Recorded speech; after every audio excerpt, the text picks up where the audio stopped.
You've deployed your service to Kubernetes. The dashboard looks perfect. CPU usage is idling at 20% and memory is stable. Yet your P99 latency is spiking uncontrollably. You are likely a victim of the silent killer, CPU throttling. It is a phenomenon where your application is artificially slowed down by the Linux kernel, even when the underlying node has plenty of idle capacity. In this video, we're going to look under the hood of the Kubernetes resource model to understand why your limits might actually be hurting your performance more than helping it. We'll explore the hidden mechanics of the CFS quota and how micro-bursting turns your high-performance code into a bottlenecked mess. To understand throttling, we must first distinguish between CPU requests and CPU limits. Requests are what the Kubernetes scheduler uses to place your pod. Think of it as a guaranteed floor or a minimum reservation. Limits, on the other hand, are a hard ceiling enforced by the Completely Fair Scheduler, or CFS, in the Linux kernel. While requests ensure you have enough room to run on a node, limits dictate exactly how much CPU time your process can consume within a fixed window. If your application attempts to use more than its allocated quota, the kernel doesn't just slow it down, it stops it entirely until the next time slice begins. The CFS mechanism operates on a default period of 100 milliseconds. Imagine this as a recurring budget. If you set a limit of 0.5 CPU, Kubernetes translates this into 50 milliseconds of execution time for every 100 millisecond period.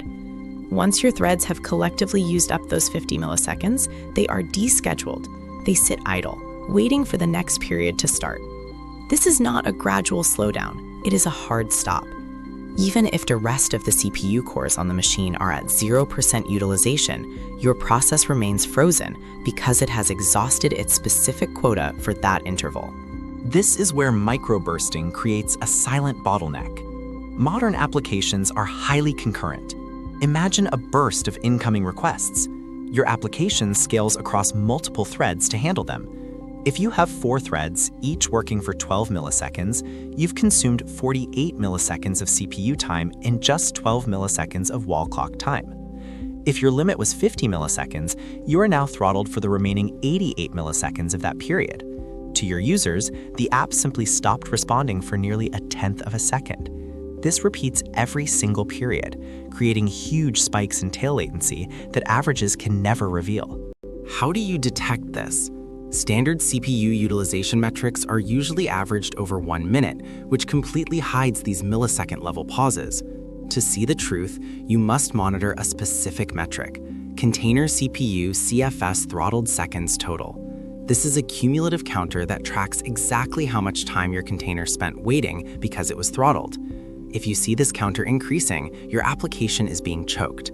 By comparing the throttled periods to total periods, you can calculate the percentage of time your app is actually allowed to run. If that percentage is low, your limits are too restrictive. The fix isn't always to just add more CPU. You have 2 primary strategies. First, consider removing CPU limits entirely. Many large-scale organizations operate with no limits for CPU, relying solely on requests to manage node contention. This allows pods to burst into idle capacity without penalty. If your security or multi-tenancy requirements mandate limits, then you must set them significantly higher than your expected average, often 2 to 5 times the request value. The goal is to provide enough headroom for those microbursts to complete without hitting the CFS ceiling. Your limits should protect the node from runaway processes, not punish your application for being fast.